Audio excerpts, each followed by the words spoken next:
Hello. சொல்லுடி. ஏங்க என்ன பண்ணிட்டு இருக்கீங்க? இப்போ டைம் என்ன? 9 o'clock ஆகுது. ஏன்? இப்போ எங்க இருப்பேன்? ஆபீஸ்ல தான் இருக்கேன். ரொம்ப அறிவாளி. கால் பண்ணி என்ன பண்றீங்கன்னு. ஆபீஸ்ல என்னடி பண்ணுவாங்க? ஆமா, நான் ரொம்ப மக்குன்னு இப்பதான் உங்களுக்கு தெரிஞ்சுதா? தெரிஞ்சிடுச்சுல, ரொம்ப சந்தோஷம். ஏய், என்னடி வேணும்? எதுக்கு கால் பண்ண? ஏங்க ஏதாவது காரணம் இருந்தா தான் கால் பண்ணுமா? எனக்கு உங்க ஞாபகமா இருந்தது, அதான் கால் பண்ணேன். சரிடி, கால் பண்ணதுக்கு ஏதாவது காரணம் இருக்கும்ல? ஆமால, நான் எதுக்கு கால் பண்ணேன் தெரியலையே. எதுக்கு கால் பண்ணேனே மறந்துட்டேன். ஏய் மொசக்குட்டி, நான் இங்க எவ்வளவு பிஸியா இருக்கேன் தெரியுமா? சும்மா கால் பண்ணிட்டு எதுக்கு கால் பண்ணேன்னு தெரியலங்கிற. எதுக்குங்க காலையிலே சட்டியில போட்ட கடுகாட்ட பொறிஞ்சிட்டு இருக்கீங்க? கொஞ்சம் கூலா இருங்க, இல்லனா உங்களை சுத்தி இருக்கிற எல்லார்கிட்டயும் கத்திக்கிட்டு இருப்பீங்க. உங்ககிட்ட இருக்கிற டென்ஷன் எல்லாருக்கும் போகும். அதே டென்ஷன் திரும்ப உங்ககிட்ட தான் வரும். சுத்தி நெகட்டிவ் எனர்ஜியா இருந்தா அன்னைக்கு நாள் ஃபுல்லா வீணா போயிடும். கரெக்ட் தாண்டி மொசக்குட்டி. ஆனா என்ன பண்றது, இப்படி இருந்தாதான் வேலை கடை நடக்கும். கொஞ்சம் கிட்ட நினைச்சுக்கோ, என் முதுகு மேல ஏறி சவாரி பண்ணிட்டு வானுங்க. சரிடி, இப்பவாவது எதுக்கு கால் பண்ண ஞாபகம் வந்ததா வரலையா? ஞாபகம் வந்துருச்சு. எனக்கு ரொம்ப போரிங்கா இருக்குங்க, அதான் உங்களுக்கு கால் பண்ணேன். அடிங்க, போரிங் இருந்ததுன்னு கால் பண்ணியா? நான் இங்க எவ்வளவு பிஸியா இருக்கேன் தெரியுமா? ஒரு நிமிஷம் டி. கிருஷ்ணா, என்ன பண்ணிக்கிட்டு இருக்க? மீட்டிங் நேரம் ஆகுது, வரலையா? என்னங்க மாமா சத்தம் கேக்குது? இது பாரு கிருஷ்ணா, இன்னைக்கு விட்டுட்டேன்னா அப்புறம் இந்த மீட்டிங்கை கண்டினியூ பண்ணவே முடியாது. நாளைக்கு மாப்பிள்ளை அழைப்பு, அப்புறம் கல்யாணம், அதுக்கப்புறம் மறு வீடு, கோயிலுக்கு போறதுன்னு நிறைய ஃபங்க்ஷன் இருக்கு. அண்ணே, அந்த கொட்டேஷன் மார்க் பண்ணிட்டீங்களா? பண்ணிட்டேன்ப்பா. நான் கொடுத்த மெயில் ஐடிக்கு அனுப்பி வச்சிட்டீங்களா? ஐயோ இல்லப்பா, மறந்தே போயிட்டேன். என்னன்னு, எவ்வளவு முக்கியமான வேலை. படிச்சு படிச்சு எத்தனை தடவை சொன்னேன். அது நேற்று நைட்டுக்குள்ள உங்களுக்கு போயிருந்திருக்கணும். நீங்க கொடுக்குற கொட்டேஷன் வச்சுதான் அடுத்து என்ன பண்றதுன்னு அவங்க யோசிப்பாங்க. நீங்க என்னடான்னா இப்ப வர அனுப்பாம வந்திருக்கீங்க. இல்ல கிருஷ்ணா, அது நான் நேத்து காலையிலே பண்ணி முடிச்சிட்டேன். பண்ணி முடிச்சு என்ன பிரயோஜனம்? உங்க டேபிள்லயே வச்சிருந்தா அவங்க கிட்ட எப்படி போகும்? நீங்க மெயில் அனுப்புறதுக்கு ஒரு நிமிஷம் ஆகுமா? ஏய், மறந்துட்டேன்டா. என்னன்னா, உன்கிட்ட கொடுத்தது இந்த ஒரு வேலைதான், இதை கூட பண்ண மாட்டியா? இல்ல கிருஷ்ணா. ஏங்க மாமா கிட்ட பேசாதீங்க, மெதுவா பேசுங்க. சாரிடா, நான் இப்ப அனுப்பிடுறேன். இப்ப அனுப்பி என்ன பிரயோஜனம்? நேத்து தான் லாஸ்ட் டேட்டுங்கிற, நீ உட்காந்து இப்ப அனுப்புறேங்கிற. இதோ பாருனா, நீ எனக்கு மூத்தவ, பொறுப்பா எல்லாத்தையும் நீ தான் செய்யணும். ஒவ்வொரு டைமும் இதை பண்ணு அதை பண்ணுன்னு என்னால சொல்லிட்டு இருக்க முடியாது. கொஞ்சம் புரிஞ்சு நடந்துக்க. டேய், கொஞ்சமாவது அண்ணன் கிட்ட பேசுறோன்னு யோசிச்சுட்டு பேசுடா. இதை பாருனா, அண்ணன் தம்பி எல்லாம் வீட்டுல தான். இங்க ஆபீஸ்ல நம்ம எல்லாரும் ஈக்குவல் தான். நான் சொல்றதை நீ செஞ்சிருக்கணும். உன்னோட வேலையை நீ செய்யல. இப்ப நான் என்ன பண்ணட்டும்? இப்ப நீங்க என்ன பண்ண முடியும்? வேலையை முடிச்சிருக்கீங்க, முடிச்சின வேலையை அனுப்பாம வச்சிருக்கீங்க. இதோ பாருன, ஒவ்வொரு டைமும் உன்ட ஒரு வேலையை ஒப்படைச்சிட்டு அது நீ முடிச்சிட்டியா இல்லையான்னு உன் பின்னாடியே நான் சுத்திட்டு இருக்க முடியாது. எனக்கு சுத்தமா டைம் இல்லைன்னு புரிஞ்சுக்க. நீயும் நாளாக உன்னோட ஸ்கில்ஸ் எல்லாம் கொஞ்சம் டெவலப் பண்ணுன, அப்பதான் பிசினஸ பார்க்க முடியும். சரிடா. இல்லடா, நேத்து உங்க அண்ணி வெளியே போனோம்னா அதான் அவளை கூட்டிட்டு போயிருந்தனா அப்படியே அனுப்ப மறந்துட்டேன்.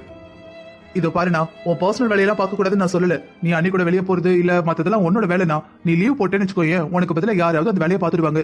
நீ உன் இஷ்டத்துக்கு லீவும் போடாம ஒருத்தட்டையும் சொல்லாம வேலையை முடிக்காம இப்படி போனா மத்தவங்களுக்கு எப்படி தெரியும்? குறியா சொல்லும் உன் வேலையை முடிக்கல, பெண்டிங் இருக்குன்னு. சாரிடா. சும்மா எப்ப பார்த்தாலும் எல்கேஜி பையன் மாதிரி சாரி சாரின்னு கேட்காதனா. சரி, நீ கிளம்பு.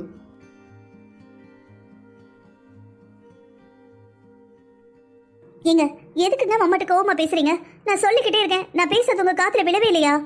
இப்பதான் ஆபீஸ்ல இருக்கிறவங்க கிட்ட கத்தாதீங்கன்னு சொன்னேன். நீங்க என்னடானா உங்க சொந்த அண்ணன் கிட்டே கத்திக்கிட்டு இருக்கீங்க. கத்துற உங்களுக்கு தெரியல, கேட்கற எனக்கு தான் தெரியுது. நீங்க என்னவோ அண்ணன் மாதிரி, அவர் என்னவோ தம்பி மாதிரி. ஏதாவது தப்பா நினைச்சுக்க போறாரு. அவன் என்னோட அண்ணன், கண்டிப்பா தப்பா நினைச்சுக்க மாட்டான், புரிஞ்சுப்பான். தப்பா நினைக்க மாட்டாருன்னா பரவாயில்ல.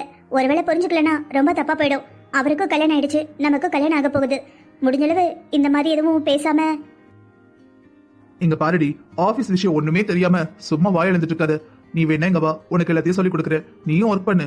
அதுக்கப்புறம் டென்ஷன் ஆகாம மத்தவங்ககிட்ட கூலா பேசுறியான்னு நானும் பாக்குறேன். நான் வரலப்பா. எனக்கு இந்த ஆஃபீஸு, ரெக்கார்டு, கணக்கு வழக்குனாலே அலர்ஜி. என்னை ஆளை விட்டுருங்க. கல்யாணத்துக்கு அப்புறம் ஃப்ரீயாக இருப்பேன், ஹவுஸ் ஒய்ஃபாக இருப்பேன். அதுதான் எனக்கு ரொம்ப பிடிக்கும். உங்களை பார்த்துக்கிட்டு, வீட்டை பார்த்துக்கிட்டு, நம்ம பசங்களை பார்த்துக்கிட்டு, அதுதான் வாழ்க்கை. ஏண்டி, உனக்கு நிறைய கத்துக்கணும், பெரிய கம்பெனிக்கு ஓனரா உட்காரணும், கெத்தா இருக்கணும் அப்படிலாம் ஆசை இல்லையா? ஏங்க நீங்க சும்மாவே வீட்டுக்கு வரதில்லைன்னு அத்தை சொன்னாங்க. நீங்க மாமாலாம் ஓடி ஓடி உழைச்சிட்டு இருக்கீங்க, வீட்டுக்கு சாப்பிட மட்டும் தான் வரீங்க. நாங்களும் அதே மாதிரி உங்க பின்னாடியே வந்துட்டா குடும்பத்தை யார் பாத்துக்கிறது? மொசக்குட்டி, சரியான ஆளடி நீ. இல்ல ஆபீஸ்லயே வந்து நம்ம ரொமான்ஸ் பண்ணா சொல்லுங்க, நான் கிளம்பி வரேன். வேணவே வேணாம். உன்னை பார்த்தாலே என் மனசெல்லாம் ஒன்னதான் சுத்தி வரும். சுத்தி இருக்கிற எல்லாத்தையும் மறந்துடுவேன், எல்லாரையும் மறந்துடுவேன். நீ மட்டும் ஆபீஸ்ல வந்து உட்கார்ந்த அவ்வளவுதான், நான் அப்படியே ஃப்ரீஸ் ஆகி உன்னை பார்த்துட்டே இருப்பேன். அப்புறம் மத்த வேலையெல்லாம் யார் பாக்குறது? ஏங்க எங்கேயாவது? என்னடி எங்கேயாவது? ஒன்றும் இல்லைங்க, எங்கேயாவது ஏதாவது வேலை இருந்தா நீங்க வேலையை பாருங்க, நான் அப்புறம் கூப்பிடுறேன்னு. என்னடி மொசக்குட்டி, மீட் பண்ணுமா? வரவா? நீங்க தான் ரொம்ப பிஸியா இருக்கீங்களே, திடுதிப்புன்னு வந்தீங்கன்னா உங்க வேலையெல்லாம் யார் பார்த்துப்பா? வேலையா? என் மொசக்குட்டியன் வந்தா மொசக்குட்டி தான். சொல்லு, உடனே கிளம்பி வரவா? உங்களுக்கு ஒரு நியாயம், மாமாவுக்கு ஒரு நியாயமா? என்னடி எப்பவும் அண்ணன் புராணம் தான் பாடுவ, இன்னைக்கு மாமா புராணம் பாடுற, என்ன விஷயம்? அது ஒன்றும் இல்லை, நம்ம ரொமான்டிக்காக பேசும்போது எங்கேயாவதுன்னு சொன்னேன், உடனே கிளம்பி வரவா கூட்டிட்டு போகவான்னு கேட்குறீங்க. இதே மாதிரி தானே மாமாவும் அக்காவும் வெளியே போயிருப்பாங்க. அவங்களுக்கும் ஒன்றும் வயசாகிடலையே, கல்யாணம் நடந்து 1 இயர் தான் ஆகுது. பின்ன அவரும் அப்படித்தானே இருப்பாரு. நீங்க என்னடானா அப்படி இப்படின்னு கிளாஸ் எடுத்தீங்க, எங்கேயாவது போதா இருந்தா முன்னாடியே சொல்லணும், இன்ஃபார்ம் பண்ணணும்னு. நான் கூப்பிட்ட உடனே வரேங்கிறீங்க. பயங்கரமான ஆல்ரெடி நீ. இதோ பாரு, நான் உன்னை பார்க்க வரேன்னு 5 நிமிஷத்துல கிளம்பினாலும் அந்த 5 நிமிஷத்துக்குள்ள என்னோட எல்லா வேலையும் பார்க்கறதுக்கு ஆட்கள்கிட்ட சொல்லிட்டு அந்த வேலை கரெக்டா முடியும்னு தெரிஞ்சதுக்கு அப்புறம் தான் வருவேன். சூப்பருங்க, நீங்க ரொம்ப கிரேட். இவ்வளோ பர்ஃபெக்டா இவ்வளோ சின்சியரா இருக்க முடியுமான்னு எனக்கு தெரியல. எனக்கு எப்போ என்ன தோணுதோ அதை பண்ணுவேன். சாப்பிடணும்னு தோணுச்சுன்னா சாப்பிடுவேன், தூங்கணும்னு தோணுச்சுன்னா தூங்குவேன், எங்கேயாவது போய் ஆடி பாடணும்னு தோணுச்சுன்னா ஆடி பாடுவேன், படிக்கணும்னு தோணுச்சுன்னா படிப்பேன். இதை இப்பதான் பண்ணணும் அப்படின்லாம் ஷெட்யூல் போட்டு பண்ற பழக்கமே இல்லை. ஆனா நீங்க அப்படியே எனக்கு எதிர்மறையா இருக்கீங்க. நம்ம 2 பேருக்குள்ள எப்படி லவ் வந்துச்சுன்னு தெரியல. எதிரெதிர் துருவங்கள் தான் ஒன்ன ஒண்ணு ஈர்க்குமா, தெரியுமா?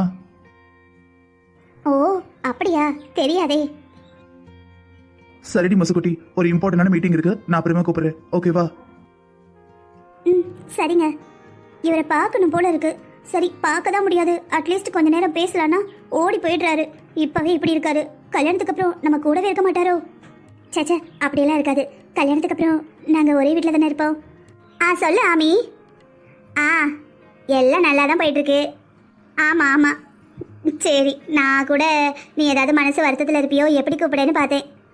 ரொம்ப தேங்க்ஸ் டி. என்னைக்கா? நாங்கள் எல்லாம் சாமி கும்பிட போகிறோம், நீ வாயேன். பிஸியாக இருக்கியா? எனக்காக வாடி. ம் சரி, நீ மனசில் எதுவும் வச்சுக்காதானே, நம்ம ஆசைப்பட்டா போதுமா, பிள்ளைங்களும் ஆசைப்படணும்ல. நாளைக்கு மாப்பிள்ளை இழப்பு, நாளான்னைக்கு கல்யாணம். நம்ம 2 பேரும் ஒன்றுக்கு ஒன்றா பழகியிருக்கோம். பழசெல்லாம் மறந்துட்டு நீ பழைய மாதிரி என் ஃப்ரெண்டாக வந்து நிற்கணும். சரிடி. சரி சரி சரி, அப்போ கோயிலுக்கு வரியா?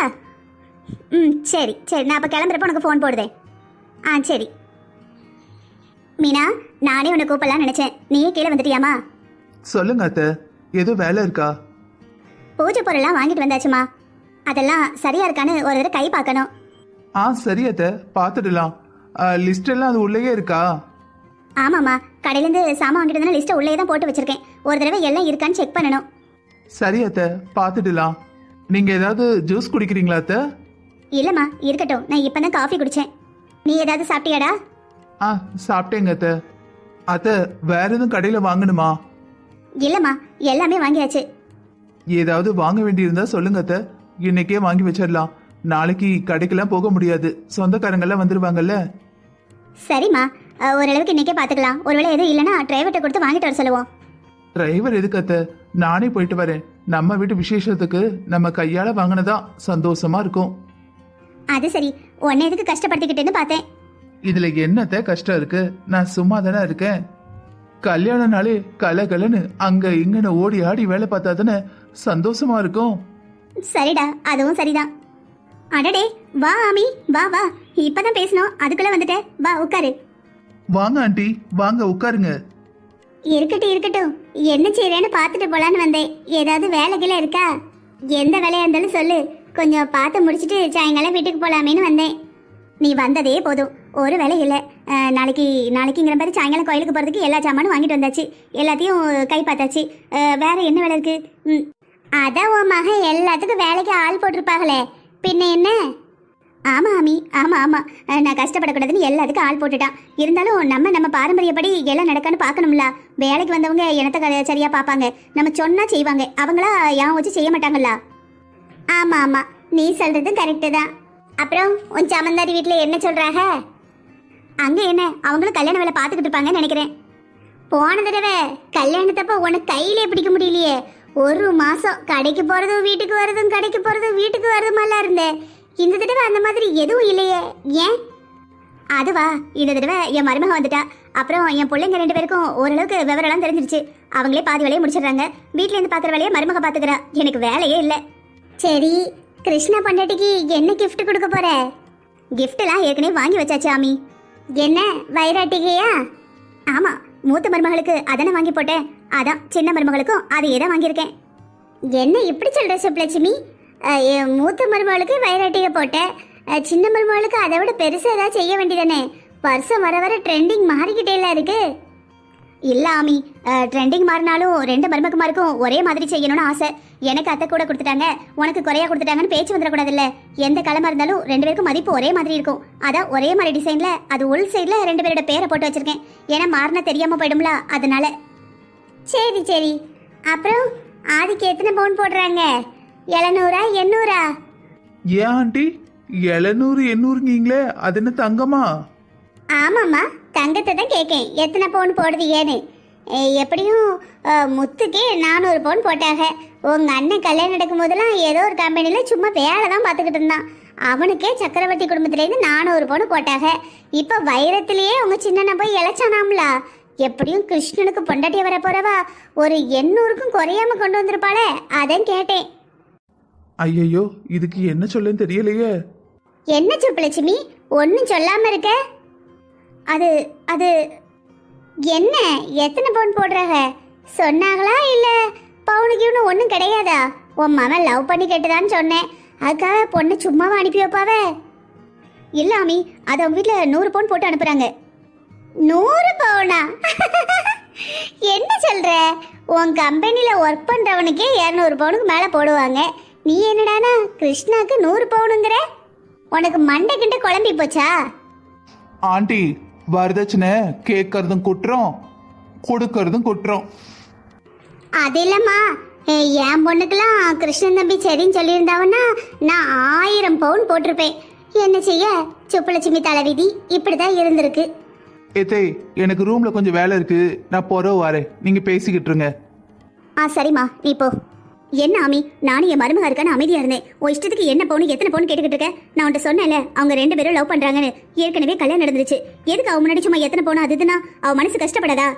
உன்ன மாதிரி ஒரு ஏமாளிய நான் பார்த்ததே இல்லை சுப்லட்சுமி. எதுக்கு என்ன பார்த்து ஏமாளிங்கிற? பின்ன ஏற்கனவே மூத்த பொண்ணை அனுப்பி வச்சுட்டாங்க, இப்ப 2வது பொண்ணையும் அனுப்ப போறாங்க. எனக்கு தெரிஞ்சு அந்த பொண்ணு வந்ததுக்கு அப்புறம் கொண்டு வந்த 100 பவுன்ல எத்தனை பவுன் பித்தளைன்னு செக் பண்ணி பாரு. இங்க பாரு ஆமி, அவ 100 பவுனும் தங்கமா கொண்டு வருவாளா பித்தளையா கொண்டு வருவாளான்னு யோசிச்சுலாம் நான் இந்த சம்மந்தத்தை முடிக்கல. அவளை எனக்கும் பிடிச்சிருக்கு, என் பிள்ளைக்கும் பிடிச்சிருக்கு. இன்னைக்கு நான் என் மருமக வேணும்னு கொண்டு வந்தா நாளைக்கு வயசான காலத்துல எங்களை நல்லா பார்த்துப்பாங்க, எங்க குடும்பத்துக்கும் நல்ல மருமக்களா ஒத்துமையா இருப்பாங்க. அதுக்காக தான் கொண்டு வந்தோம். மூத்த மருமகளை என் மாமனார் கொண்டு வந்தாரு, எனக்கு பிடிக்கவே இல்லை. இந்த 2வது மருமகளையும் கிருஷ்ண விரும்பி தான் கொண்டு வரான். ஆனா எனக்கு இதுல ஒரு சந்தோஷம் இருக்கு. 2 மருமகளும் கூட பிறந்த அக்கா தங்கச்சியா இருக்கும்போது கண்டிப்பா என் பிள்ளைங்க 2 பேரும் பிரிய மாட்டாங்க. அந்த ஒரே காரணத்துக்கு தான் இந்த கல்யாணத்துக்கு சந்தோஷமா சம்மதிச்சிருக்கேன். நீ வேற அது இதுன்னு பேசி என் மனசை குழப்பிடாத. சரிடி, இப்ப கிருஷ்ணன் தம்பி ஏதாவது அவளுக்கு கிஃப்ட் வாங்கி கொடுத்துருக்கோம்ல? ஆமா ஆமா, வைரத்திலே நகை வாங்கி கொடுத்துருக்கான். ஏன்னா நம்ம முத்துக்கு இப்போ ஒரு செட்டு வாங்கினா, அதே மாதிரி அவளுக்கு ஒரு செட்டு வாங்கியிருக்கான். சரி, அந்த புள்ள உன் மவனுக்கு என்ன செஞ்சிருக்கா? அந்த பிள்ளையால என்ன செய்ய முடியும்? இதனாலதான் உன்னை லூசு, ஏப்ராசி, ஏமாளிங்கிற. அந்த பிள்ளை படிச்ச பிள்ளை தானே, அவளும் உன் மவனை விரும்பதானே செய்யறா. அவங்க அண்ணன்ட்டையும் வீட்லயும் சொல்ல வேண்டியதானே. அவங்க வீட்டுல எல்லாம் காடு கரை நஞ்ச புஞ்ச நிறைய இருக்கு. ஏதாவது ஒன்ன மூச்சு விட்டாங்களா? அவங்க அப்பா மெட்ராஸ்ல தாம்பரத்துல ஏதோ ஒரு ஏரியால இடம்லாம் வாங்கி போட்டிருக்காராம். அந்த இடத்த மவளுக்கு கொடுக்கலல்ல, எப்படி மூச்சு கட்டாம இருக்காரு பாரு. எல்லாம் அவங்க மவனுக்கு தான். சரி ஆமி, அவங்க மகனுக்குனாலும் நம்ம முத்துக்கு தானே, சந்தோஷமா இருந்துட்டு போட்டோம். நம்ம கிட்ட இல்லாத சொத்தா? உன்கிட்ட இல்லாத சொத்து இல்லதான். ஆனா நாளை கல்யாணத்துக்கு 4 பேர் வருவாங்கல்ல, அவங்க எல்லாம் பாப்பாங்க. என்னடா இந்த பொண்ணு என்ன இவ்வளவு கம்மியா நகை போட்டிருக்கு, எதுக்கு இந்த பொண்ணை கொண்டு வந்து கட்டியிருக்கா அப்படின்னு உன்னையே தான் தப்பா நினைப்பாங்க. அப்புறம் இந்த மாப்பிள்ளைக்கு ஏதோ குறை இருக்கு, அதை இந்த வீட்டில் முடிக்காங்க போலன்னு நினைப்பாங்க. இங்க பாரு சுப்லட்சுமி, நகை பணங்கிறது மாமியாக்காரியான நமக்கா கொடுக்க போறாங்க? அவங்கவுங்களுக்கு வச்சுக்கிட போறாங்க. நீ சொல்லி எப்படியாவது கேளு. என்ன பேசுற ஆமி? நீ சொல்றபடியே வச்சுக்கிட்டாலும் நாளைக்கு மாப்பிள்ளை எழுப்பு. எந்த நேரத்துக்கு சொன்னா அவங்க எப்படி நகை எடுப்பாங்க? அது அவங்க கஷ்டம். நீ எதுக்கு யோசிச்சுட்டு இருக்க? என் மகனுக்கு தெரிஞ்சதுன்னா சத்தம் போடுவான்ப்பா. உன்னை யாரும் உன் மகன்கிட்ட சொல்ல சொன்னா? உன் மூத்த மருமக இந்த வீட்டில் தானே இருக்கா, அவட்ட நாசுக்கா சொல்லு. அவ ஃபோன் பண்ணி அவங்க வீட்டில் சொல்லுவா. சொன்னாலும் பாரு, நீ சொன்ன உடனே கண்டிப்பா நகை போட்டுருவாங்க. சரிடி, பாக்குறேன். இந்த பாரு சுப்பு, எல்லா முன்னாடியும் உன் மாவன் மதிப்பை நீயே குறைச்சிடாத. கிருஷ்ணன் எல்லாருக்கும் கனவு சொப்பனம், அந்த சொப்பனத்தை அடைய மாட்டோமான்னு ஏங்கிட்டு கிடக்காக. நான்லாம் எங்கள் வீட்டுக்கு அனுப்பியிருந்தேன்னா 1000லேருந்து 2000 பவுன் கொடுத்துருப்பேன். நான் கட்டியிருக்க சேலையை தவிர எல்லா சொத்தையும் என் மவுளுக்கு எழுதி கொடுத்துருப்பேன். என்ன செய்ய, யார் யாருக்கு என்னென்ன விதின்னு இருக்குது. நான் சொன்ன மாதிரி இந்த 100லையும் எத்தனை தங்கமோ எத்தனை பித்தளையோ. சரி, நான் வேலை ஏதாவது இருக்குன்னு வந்தேன். வேலை தான் ஒன்றும் இல்லைங்க, நான் போயிட்டு வரேன். சரி, போயிட்டு வா. கிளம்புற கோயிலுக்கு வந்துடு. சரி சுப்பு, இப்போ நான் போன உடனே மருமகளை கூப்பிட்டு எல்லாத்தையும் சொல்லிடு, சரியா? இப்போ விட்டுனா உனக்கு அடுத்த சான்ஸே கிடைக்காது. சரி. என்னத்த, உங்க ஃப்ரெண்டு போயிட்டாங்களா? போயிட்டாமா. அவ பேசினது எதையும் மனசுல வச்சுக்கிடாதானே? சரிங்க அத்த. ஏமா, உங்க வீட்டில் இப்போதைக்கு ஏதாவது நகை செஞ்சாங்களா? இல்லையே அத்த. என்னம்மா சொல்ற? கல்யாணத்துக்கு 2 நாள், இன்னைக்கு நாளைக்கு 2 நாள் தான் இருக்கு. இன்னும் நகை செய்யலைன்னா என்ன அர்த்தம்? அத்த, அதான் 100 பவுன் போடுறேன்னு சொல்லியிருக்காங்கல்ல. ஆமாம்மா, அதுல பாதி என் மக போனதுன்னு போடுறதா சொன்னாங்க. அது எப்படி சரியா வரும்? என் மகளோட நகையை வாங்கி மறுபடியும் சக்கரவர்த்தி குடும்பத்துக்கே கொடுத்தா அது கௌரவமா இருக்குமா? அது கிருஷ்ணனுக்கு கௌரவமா இருக்குமா, இல்ல உங்களுக்கு தான் கௌரவமா இருக்குமா? அத்த, இந்த நகையே எங்க வீட்டுல வேண்டாம் தான் சொல்லியிருக்காங்க.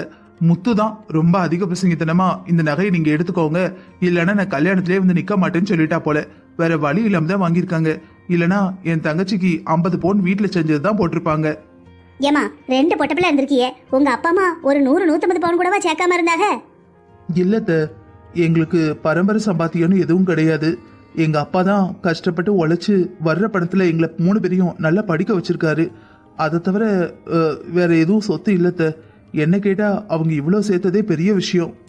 அதுக்காக என் சமந்தாரம் ஒன்றும் சேர்க்கல, ஒன்றும் போட மாட்டாரு அப்படின்னு நாளைக்கு ஊர்ஜனங்க முன்னாடி போய் சொல்லும் போது மாப்பிள்ளைக்கு ஒன்றும் போடாமல் இருக்கும்போது நல்லவமா இருக்கும்? உனக்கே தெரியும்லம்மா, நாங்கள் முத்துக்கு 400 பவுன் போட்டோம். அது போக வர்றப்ப போறப்பெல்லாம் நகை தான். நீ இந்த வீட்டுக்கு வரும்போது 30 பவுன் தான் கொண்டு வந்தேன். அதுக்கப்புறம் உனக்கு எத்தனை தடவை நானே நகை வாங்கி வச்சிருக்கேன். இங்கே இன்னும் பாரு, என்னோட நகையே எத்தனை ஆயிரக்கணக்கில் இருக்குன்னு தெரியாது. உங்க 3 பேருக்கும் தானமா அது? அத்தை, அதை இவ்வளவு நகைங்க இருக்குல்ல, விடுங்க அத்தை. அந்த ஒரு 50 பவுன் வந்துதான் நிக்க போதாக்கும். அதுக்குன்னு சொல்லலாமா? அத்தை, நீங்க தானே ஒண்ணு வேண்டான்னு எங்க வீட்டுல சொன்னீங்க. அதனாலதான் அவங்க அசால்ட்டா இருந்துட்டாங்க. முதல்ல நீங்க நிறைய எதிர்பார்ப்பீங்கன்னு தெரிஞ்சிருந்தா அதுக்கு ஏத்த மாதிரி பேசியிருப்பாங்க. உங்க பிள்ளையும் பொண்ணு மட்டும் போதும் தானே சொன்னாரு. இப்ப என்னடானா இவ்வளவு பேசுறீங்க. நீங்க பேசுறதெல்லாம் உங்க பிள்ளைக்கு தெரியுமா அத்தை? ஏமா, அவன் ஆம்பளை பிள்ளை, அவனுக்கு என்ன தெரியும்? கம்பெனியை தான் தெரியும். ஊரு உலகம் ஜாதி பேசுறதுலாம் அவனுக்கு தெரியுமா? அவன் ஒண்ணு வேண்டாம்னு சொல்லுவான். அதுக்காக பொண்ணை மட்டும் அனுப்பி வச்சிருவீங்களாமா? நாளைக்கு எங்க சொந்தக்காரங்களை யாராவது பார்த்து, என்னம்மா எங்க இவ்வளவு நேரம் விட்டுட்டு நீ சம்மந்தம் பண்ண அதே வீட்டுல போய் பொண்ணு எடுத்திருக்கியே, அப்படி பொண்ணுக்கு என்ன செஞ்சாவன்னு கேட்டா நான் என்ன பதில் சொல்லுவேன் சொல்லு? இன்னைக்கு ஆமி கேக்கா 1/2 மணி நேரத்துக்கு மேல பேசியிருக்கா, ஒரு வார்த்தை பேச முடியல. அவ சொல்றதெல்லாம் நியாயம் தானே? இது கல்யாணம் நாளார் இன்னைக்கு இப்ப வந்து சொல்றிய, இப்ப நாங்க என்னத்த செய்ய முடியும்? என்ன செய்ய முடியும்னா அது உங்க பாடு, ஏதோ செய்யுங்க. ஆனா நானும் என் பிள்ளையும் எங்க குடும்பமும் தலை நிமிர்ந்து நிக்கணும். நாளைக்கு கல்யாண மண்டபத்துல என் பிள்ளைய யாரும் எதுவும் சொல்லிடக்கூடாது. எத்தை, இது எதுக்கு என்கிட்ட சொல்றீங்க? ஒண்ணு எங்க அப்பா அம்மா கிட்ட சொல்லுங்க, இல்லனா அந்த வீட்டு மருமக உங்க பொண்ணு முத்து அவகிட்ட சொல்லுங்க. ஆமா, முத்துக்கிட்ட எப்படி சொல்ல? அவ என் பொண்ணா இருந்தா தானே சொல்லிடுவனே. அவ என்னவோ உங்க வீட்டு மருமக, நான் இவரோட பொண்டாட்டி, இவங்களோட மருமக, உங்க மகங்கிறதுல முடிஞ்சு போச்சுன்னு காணாத கண்ட மாதிரி ஏமாமியா விடு ஏமாமியா விடுன்னு உங்க வீட்டை தூக்கி தலையில வச்சுக்கிட்டுலாம் ஆடுதா. அத்தை, இப்ப என்னத்த செய்யணும்? இந்த நான் என் மவ முத்துக்கு 400 பவுன் போட்டேன். நிறைய சொத்து பத்து கம்பெனி அது இதுன்னு போயிருக்கு. இன்னைக்கும் பாரு, மாசம் லட்சக்கணக்கில் அவ அக்கௌண்ட்டுக்கு பணம் போய்கிட்டு இருக்கு. இவ்வளத்தையும் நான் உங்கள்கிட்ட எதிர்பார்க்கல, எனக்கு தெரியும், எனக்கும் மனசாட்சி இருக்கு. ஆனா குறைஞ்சது ஒரு 200 பவுனாவது உங்க வீட்டுல போட சொல்லு. அதான் நல்லா இருக்கும், எங்களுக்கும் கௌரவமா இருக்கும். இல்லைன்னு வச்சுக்கோங்க, அப்புறம் நல்லா இருக்காது சொல்லிவிட்டேன். என்னடா அத்தை இப்படி படப்படன்னு பேசாவளே நினைச்சுக்கிடாத. எதுனாலும் வெட்டு 1 துண்டு 2 பேசிட்டோன்னு வச்சுக்கோ, பின்னாடி பிரச்சனை இல்லை. பத்தியா? ஆமா அத்தை, நல்லா பேசுதியே. வெட்டு 1 துண்டு 2 கல்யாணத்துக்கு 2 நாள் முந்தி. இந்த பாரு, இப்ப எதுக்கு உன் முகம் இப்படி உருன்னு மாறி இருக்கு? அந்த நகையை வாங்கி கழுத்துல போட்டு ஆட்டிக்கிட்டு நானும் அலைய போவேன். அதுக்காக ஒண்ணுமே வேண்டானா உன் தங்கச்சி சும்மா அனுப்பிடுவீங்களா? அப்புறம் என் பையன் கிருஷ்ணாங்கிற பேருக்கு என்ன மரியாதை இருக்கு? அப்படியே போய் என் மவன்ட்டே எதுவும் சொல்லிடாதே. என் மவனா மூத்தவனே இளைவனி சேர்த்தான் சொல்லுதே. இந்த பேச்சுல நமக்குள்ள இருக்கணும். இந்த பாரு மீனா, நீ ஆளுதாலும் சரி முறைச்சாலும் சரி, நான் எனக்கு அவளாம் பவுன் கேட்கல. ஊரு ஜனம் மானம் மரியாதை இதெல்லாம் இருக்கு. இதுக்காக சில விஷயங்களை நம்ம செஞ்சுதான் ஆகணும். சரி 200 பவுன் கேட்டாலேன்னு என் மவ நகையே தூக்கி போட்டுக்கிட்டு வந்தா அதுக்கப்புறம் நான் சும்மா இருக்க மாட்டேன் சொல்லிட்டேன். எத்த இப்ப இதெல்லாம் எதுக்கு என்கிட்ட சொல்றிய? நீ தானே இந்த வீட்டு மூத்த மருமக, அந்த வீட்டு மக, அதனால உங்ககிட்ட சொல்லியிருக்கேன். நீ உங்க வீட்டு ஆளுகள்கிட்ட சொல்லிரு. அப்புறம் ஒரு விஷயத்த மறந்துட்டேனே, நம்ம பத்திரிக்கைலாம் அடிச்சாச்சு, கல்யாணம் நல்லபடியாக நடக்கணும்னு கோயில போய் சாமி கும்பிட்டு வரணும். உங்க வீட்டுக்கு ஃபோன் பண்ணி கோயிலுக்கு போகணும்னு சொல்லிடு. அடுப்புல பால் வச்சுட்டு வந்தேன், போய் என்ன எதுன்னு பாக்க, அதுக்குள்ள நீ உங்க வீட்டுக்கு போனை போட்டு சொல்லிடு. அத்தை இப்ப இருக்க நிலைமையில கோயிலுக்கெல்லாம் போகணுமா? ஆமாமா, கல்யாணம் நல்லபடியா நடக்கணும்ல, கோயில போய் சாமி கும்பிட்டு வரணும். அப்பதான் சாமியோட ஆசீர்வாதம் எல்லாருக்கும் கிடைக்கும். சரி அத்தை, அப்ப நம்ம மட்டும் போயிட்டு வருவோம், அவங்க எல்லாம் வேண்டாம். என்ன பேசுற மீனா, கொஞ்சம் மட்டும் பொறுப்பா பேசுறியா? கல்யாணம் பண்ணிக்கிற மாப்பிள்ளைங்க பொண்ணு கோயிலுக்கு வர வேண்டாமா? ஏத்த இப்ப இந்த ரெண்டுல எதை சொல்லணும்? நானு ஒன்னு சொல்லும் போதே எல்லாரும் மனசுடைஞ்சு போயிருவாங்க. அதுக்கு அடுத்து கோயிலுக்கு போகணும்னா அவங்க மனநிலை எப்படி இருக்கும்? இந்த பாருமா, அவங்க மனநிலை எப்படி இருந்தாலும் சரி, கோயிலுக்கு எல்லாரும் சாமி கும்பிட போகணும் சொல்லிடு. சாமி கும்பிட்டு வந்து கல்யாணத்தை பண்றதுதான் நம்ம சம்பிரதாயம். இவங்க என்ன இப்படி சொல்லிட்டு போறாங்க? எப்படி நம்ம வீட்டுல இருக்கிறவங்ககிட்ட சொல்றது? ஏற்கனவே ஆதி எம்எஸ்சி படிப்பா, ஒரு 2-3 வருஷம் டைம் கிடைக்கும்னு நினைச்சாங்க. அப்புறம் மாமா பையனுக்கு பேசி முடிச்சு ஒரு பெரிய தொகையை இழந்துட்டாங்க. இப்ப மறுபடியும் இங்க பேசி முடிச்சு கல்யாணத்துக்கு ஒரு நாள் முந்தி 200 பவுன் நகை போடணும்னா அம்மா அப்பா என்ன பண்ணுவாங்க? அண்ணன் கிட்ட எப்படி பேசுறது? அண்ணன் ஒத்த ஆளை எவ்வளவு கஷ்டப்படுது. ஹாய் ஃப்ரெண்ட்ஸ், எல்லாரும் எப்படி இருக்கீங்க? நல்லா இருக்கீங்களா? இந்த கதை உங்களுக்கு பிடிச்சிருந்ததுன்னா ஒரு லைக் கொடுங்க. கதை எப்படி இருக்குன்னு கமெண்ட் பண்ணுங்க. முந்திலாம் நிறைய பேர் பார்த்தீங்க, இப்போ ரொம்ப கம்மியாக தான் பார்க்குறீங்க. ஒருவேளை உங்களுக்கு கதை பிடிக்கலன்னா கூட எனக்கு கமெண்ட்ல சொல்லுங்க. ஸ்டோரி இம்ப்ரூவ் பண்ணுறதுக்கு உங்களுக்கு ஏதாவது ஐடியா தோணுச்சுன்னா அதையும் நீங்கள் ஷேர் பண்ணலாம். நம்ம சேனலை இது வரைக்கும் நீங்கள் சப்ஸ்கிரைப் பண்ணலனா சேனலை சப்ஸ்கிரைப் பண்ணி வச்சுக்கோங்க. நீங்கள் நிறைய பேர் லைக்ஸ் அண்ட் கமெண்ட் பண்ணுறது மூலமாக இந்த வீடியோவை நிறைய பேருக்கு யூடியூப் காட்டும். நாங்களும் டெய்லி வீடியோ போட சந்தோஷமாக டைம் ஸ்பெண்ட் பண்ணலாம். நாங்கள் போடுற வீடியோக்களை உடனுக்குடன் பார்த்து நல்லா இருக்குன்னா லைக் கொடுத்து கதை எப்படி இருக்குன்னு கமெண்ட் பண்ணுங்க. நீங்கள் நிறைய பேர் நல்ல ரெஸ்பான்ஸ் பண்ணீங்கன்னா நான் உங்களுக்காக டெய்லி கதை அப்லோட் பண்ணுறேன். ஓகே ஃப்ரெண்ட்ஸ், மீனா தான் வீட்டில் இருக்கிறவங்ககிட்ட இதெல்லாம் எப்படி சொல்ல போறா? 2 நாள்ல 200 பவுன் நகையை எப்படி போடுவாங்க?